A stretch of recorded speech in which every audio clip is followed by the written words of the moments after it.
Hi, I'm Jodi Bondi Norgaard, and I'm a speaker, consultant, activist, and founder of Go-Go Sports Girls, a line of sports dolls and books encouraging healthy and active play over fashion and body image. I speak a lot about female empowerment and girl empowerment and entrepreneurial persistence. But when Gretchen asked me to be part of her Be Fierce Summit, I was thrilled. I was so excited and I was honored. I see Gretchen as she's so kind, she's honest, she's smart, and she is creating change. So I'm pleased to be here today.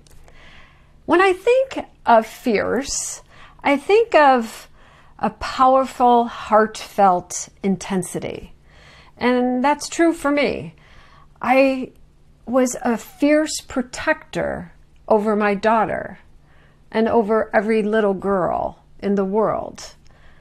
So my kids would certainly say I was fierce when I had my aha moment. And I want to share my aha moment with you. It was at a toy store. And my daughter Grace was with me, and she was 9, and she had just gotten done playing soccer. So she's still in her little soccer uniform. Her cheeks are all rosy, and her hair is in crazy, messy pigtails. And we go into the toy store because she needs a birthday gift in 30 minutes for a party that she has to attend. So parents out there, you totally understand that scene. So we're frantically going up and down the aisles, and a line of dolls just stopped me in my tracks. They had on short skirts, crop top, belly button ring, big hair, lots of makeup. I look at my daughter, I look at these dolls, and I pick up one of the dolls, and I have one to show you. The name was Lovely Lola. And at that moment, I knew there wasn't one parent out there that wanted their daughter to look, act, or be called Lovely Lola. I mean, really, this still makes me angry. And I've known Lola now for 11 years. So anyway, we're on a first name basis. But Lola, the first word that comes to mind when I view this doll, and it's not just this doll, there's so many dolls out there that look like this, products that are marketed to girls that are sexy. So I don't care if it's the first word or the 10th word that comes to mind. When you are describing a product that is marketed to girls and sexy is the word you think of, it's not a good product. It needs to be pulled off the shelf. I feel very, very strongly about this. So as I look back on my entrepreneurial journey, it was my moment in the toy aisle with Lola that made me realize something that I already knew. That we as a culture, specifically the toy industry, was doing a lousy job showing girls strong, smart, and powerful images. And maybe I couldn't change a culture, but maybe there was something I could do, and maybe I could change an industry. So my moment in the toy aisle was definitely a moment of clarity for me, but it was preceded by many situations in my life that shaped who I am and how I feel about gender issues. My own personal experiences with gender inequality and gender stereotyping that has led me to know the importance of girls knowing what their minds and bodies can do versus what their bodies look like. And when I was a kid, I knew I was strong. I knew I was smart. I knew I was adventurous. I was good in school. I was a good leader. I was a good athlete. But that all started to change around 12 years old, so junior high. And I'm going to share with you 3 childhood stories that I think led me down this path. I was in 7th grade and I raised my hand in science class, and my teacher didn't like what I had to ask, and he proceeded to tell me, "Oh, that's right, you're blonde. That's why you asked that question," to the laughter of my classmates. In 8th grade, it happened again. I was in math class and I asked a question, and again, my teacher didn't think it was a very good question, and he proceeded to tell me, "Oh, that's right, you're blonde. That means you can't have brains too." So 2 situations that happened about a year apart, okay, maybe you think, get over it, or, how does one person deal with it? I mean, it ate at my self-esteem, but what was harder was those two teachers, those leaders, gave permission to my classmates, to call me a dumb blonde outside of school, at the bus stop, in the cafeteria. So it became part of my life, hearing, hey, dumb blonde, hey, dumb blonde. Now that's what eats at a person's self-esteem. By the end of 8th grade, I had 2 male teachers ask me to come into their classroom after school. I thought it had something to do with my schoolwork. Well, no. They proceeded to tell me how hot I was and how lucky the boys were that I was about to enter high school. So it really wasn't about me. It was about how lucky the boys were that I was about to enter high school. I also realized at that time that I was no longer being judged on what my mind and body can do. I was now being judged on what I look like.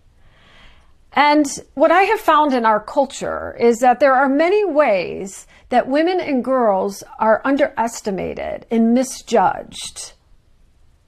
And I believe if we let women and girls rise to their full potential, they will do amazing things, but we tend to pigeonhole them into stereotypes. So those 3 situations in junior high, I never told my mom, I never told my dad, my sister, or any of my friends because I was embarrassed. I didn't want anyone to know. But it did do one thing. It shut me up. For the next 4 years, my goal was to slide under the radar. I chose to stand on the sidelines. I did not want any attention, good or bad, and I was pretty successful at it.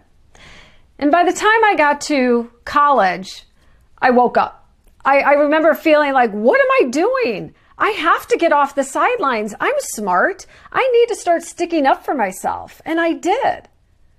But those gender issues, those gender inequality and stereotypes were on my radar. But I didn't know what to do about it. I didn't know what I could do personally to change things. So I pushed it aside until I met Lola. And then I knew what I was going to do personally to change things. And I no longer pushed it aside. But what I didn't know was the hard battle ahead of me, the long road ahead of me, and that I would have to be fiercely persistent and determined to create change. So once I started moving forward on my positive image product for girls idea, it took 2 years from rough draft to the actual debut of the first doll, which was tennis girl Gracie, after my daughter, at the US Open, where 500 sold out in 6 days. So I knew I had a good test, and that was in August of 2008. So I knew I had a good test, I knew I had a good product, and I knew I had a good mission. Now my next goal was to launch the entire line of 9 dolls at the New York Toy Fair in February of 2009. And I thought, I am taking Toy Fair by storm. I have the next best thing. Well, not so much. I had so many buyers come to my booth and say, wow, what a great product. And I'd say, thank you. And they'd say, that is so smart. And I'd say, thank you. How many would you like to buy? And they say, oh, no. We're not going to buy it. It'll never sell. It's not fashion. It's not mainstream. Girls like fashion. Can you create a fashion doll? I'm like, that's my point. There are 1,000 fashion dolls out there. And as a mother of a daughter and as a woman, I am positive girls like more than fashion. I will never create a fashion doll. I also realized at that time that mainstream ideas never create change, and I was creating change. So for 5 years, it was difficult. It was very difficult. My personality is such as that I am super even keel, and this this business kicked my butt. I had so many ups. I had so many downs. It was unbelievable, but I knew the mission was so much more important than the business, that I needed to keep going. I needed to fiercely keep going. And I did. And what kept me going? People like Gretchen, the media. Gretchen had me on her show as many times as she could to support me and help get this message out, to help get this product out. I was featured on the Today Show. I was in Forbes multiple times, the Shape, the New York Times. I won every award in the toy industry, top awards, but the buyers were my gatekeepers. So after 5 years, in 2013, I told my husband, I said, hey, listen, I am going to give Toy Fair one more shot. And if it doesn't work out, I'm throwing in the towel, which just broke my heart because I knew girls deserve more, but I had to be realistic too. So just by chance, I had an opportunity to pitch to Walmart buyers, 3 Walmart buyers. I had 5 minutes. I had nothing to lose. So I gave it my best shot. And after 5 minutes, they said, this is a winner. If you can write 6 books to go along with 6 of the dolls, package it together, we will put them in Walmart stores. Well, you can only imagine my excitement. They had no idea what I was about to throw in the towel. I am hugging them. I called the author of the Go-Go Sports Girl books and I said, we need to work with an illustrator and an editor. And we did for 2 years. And we produced the Go-Go Sports Girl read and plays that hit Walmart stores in 2015. And this is what got the ball rolling. By 2016, I was invited to the White House twice to participate in conferences on breaking gender stereotypes. And in October of that year, I sold my company to Jazzwares, a large cutting-edge toy company who will take this brand to the next level. And together, our goal is to inspire and empower girls throughout the world. So I do believe that we're working towards greater gender equality, but there's a ways to go. And Warren Buffett once said, and I love this quote, he said, look at what our country has accomplished using half its talent. And imagine what we could accomplish if we pulled women off the sidelines. So I want to challenge you. Together, let's be fierce and create change and change our culture.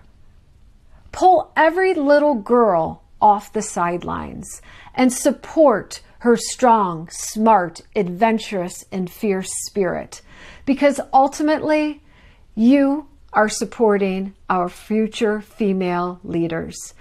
Thank you, Gretchen, and continue to be fierce, my friend.